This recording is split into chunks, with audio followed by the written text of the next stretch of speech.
Hi everyone.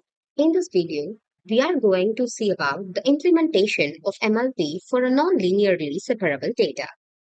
What is an MLP? Let me tell you this.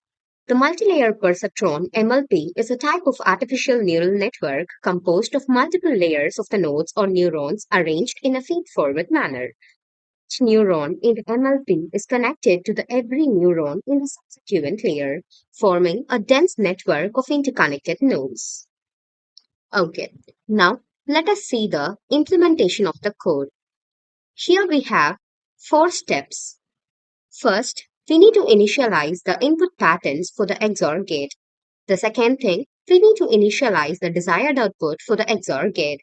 The third thing, we need to initialize the weights for the two-layer MLP with two hidden neuron and one output neuron. Repeat the iteration until the losses become constant and minimum. The last step, we need to test for the XOR patterns. Now, let us see the execution of the code. Here, we need to input the necessary libraries like NumPy, Pandas, Matplotlib to Typlot. So the input layer, the first layer of the MLP receives the input data. Each neuron in this layer represents a feature of the input data. Okay, let me come back to the Python code. This code implements a basic neural network with one hidden layer using NumPy. It aims to solve the XOR logic gate problem where the output is 1 if exactly one of the input is 1 and 0 otherwise. Here is a step-by-step explanation of the code. First, we need to import the libraries. The code imports necessary libraries like NumPy and Matplotlib.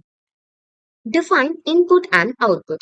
The input X consists of two rows representing the two input neurons and four columns representing the four training examples.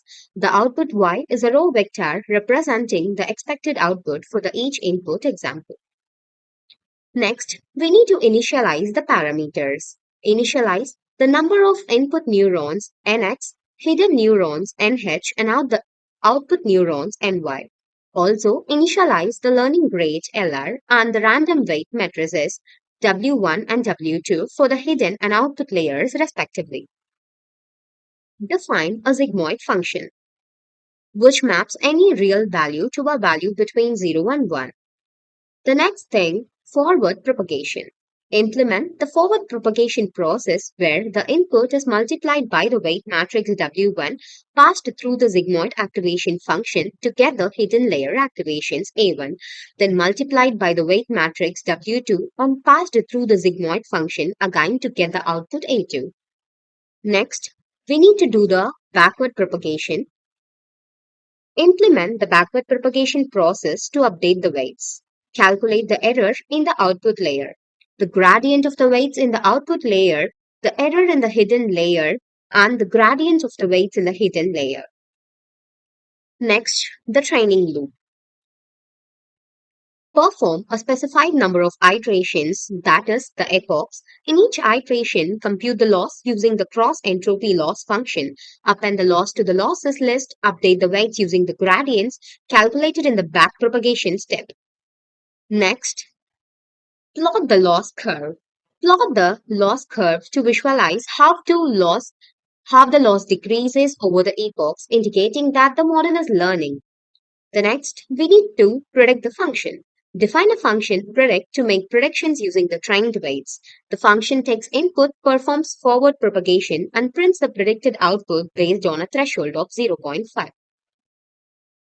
Finally, we need to test the model. So use the predict function to test the model on the XOR gate inputs. Then we will get the output.